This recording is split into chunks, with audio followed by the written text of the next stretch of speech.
Yeah. So far, so good. Tomorrow will be warmer. Yeah. So, by the way, there's a restroom. Do you need to go? You're good? So good, yeah. Okay. Thank you. No worries. Here, let me walk you through a quick tour on this map first. This is the map of the Great Wall. That's a map of the Great Wall in this area. This area is called Mutianyu. Let's take Just this area? Just this area. Let's take a look of the total length of the Great Wall on this map. Get a general idea of this longest man-made construction in the world. So, okay, here you go.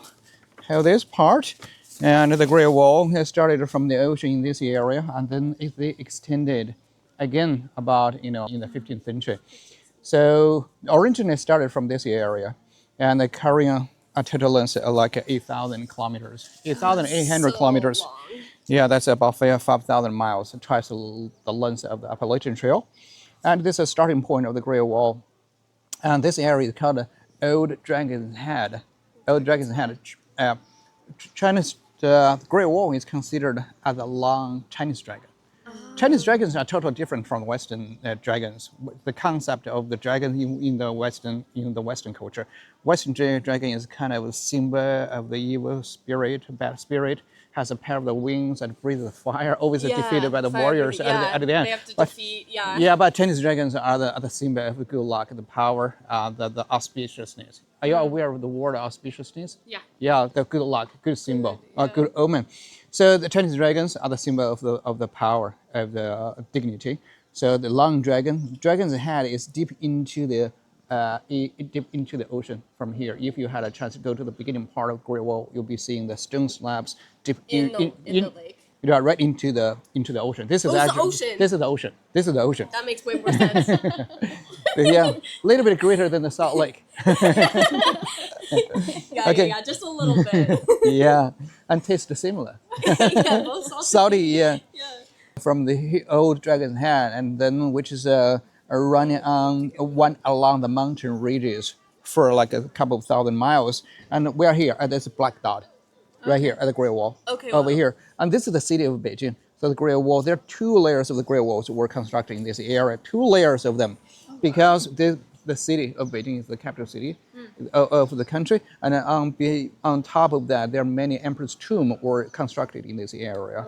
So they built 2 layers of the Great Wall to protect the forbidden city as well as their ancestors' tomb.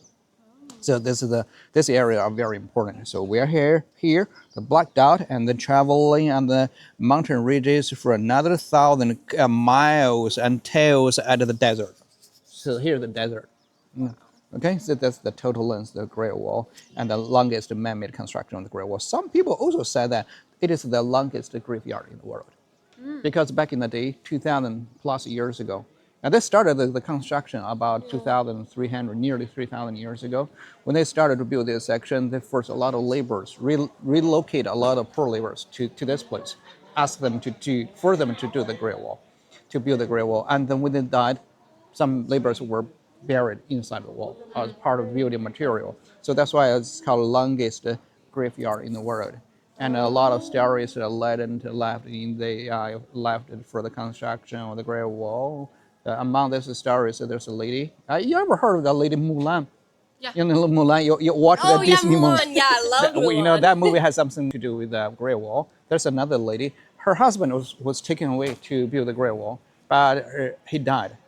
While building the wall? While building the Great Wall. And then she had a bad dream. She dreamed that her husband had been yelling cold, and then she made some padded clothes and left her home for looking for her husband. But she didn't expect that her husband already died, and then she found a skeleton of her husband, and she wrapped up the dead body within the arms and committed suicide by jumping into the sea at this beginning part of the wall. So even now there's a temple is constructed for her, for this loyal lady.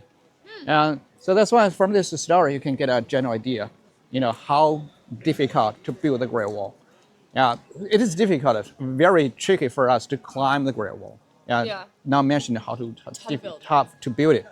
Okay, the total length is around 5,000 miles. And when you say graveyard, these are just like bodies built alongside. Yeah, that was the case like 2,000 years ago. A lot of Yeah. people, were died for the construction of the Great Wall. But this section over here, this section, which was originally built about 1,400 years ago, the current Great Wall was reconstructed in the Okay. Ming Dynasty Okay. in 1404, about the time of together with the construction of the Forbidden City. Oh, So wow. you're going to learn a lot of stories about the Forbidden City, 600 plus years old.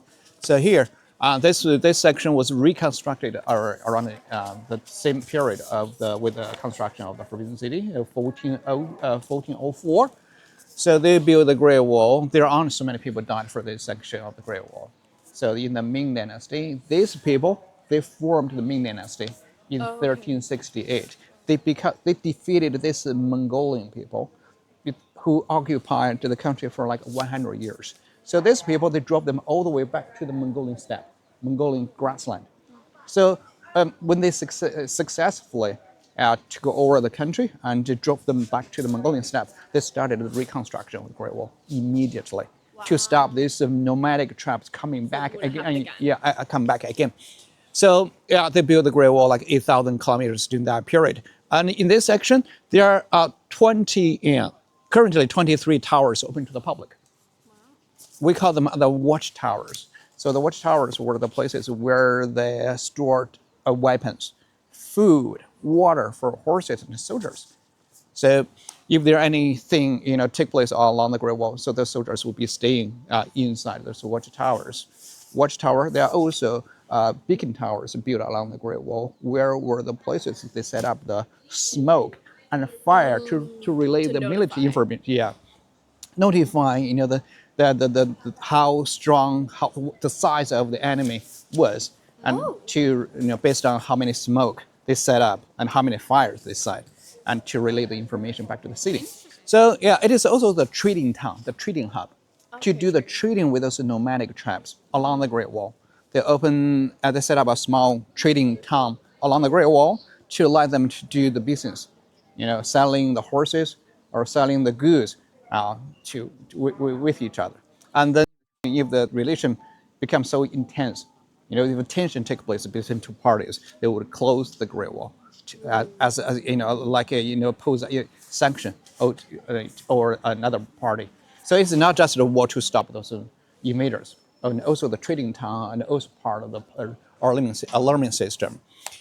We are here currently at the tourist center. We'll be walking like 10 minutes to the shuttle bus station where they're going to check our passport first, and then take a shuttle bus will take us to the foot of the hill of the mountain, to that small village, to that area. So we need to walk another 10 minutes to the cable car station. They will check our passport again. In total, they're going to check our passport for like 4 times. Okay, I'm double checking. Yeah, I'm triple check. I know it's in here, but okay. You have it. Yes. Otherwise, you have to stay here a little bit longer.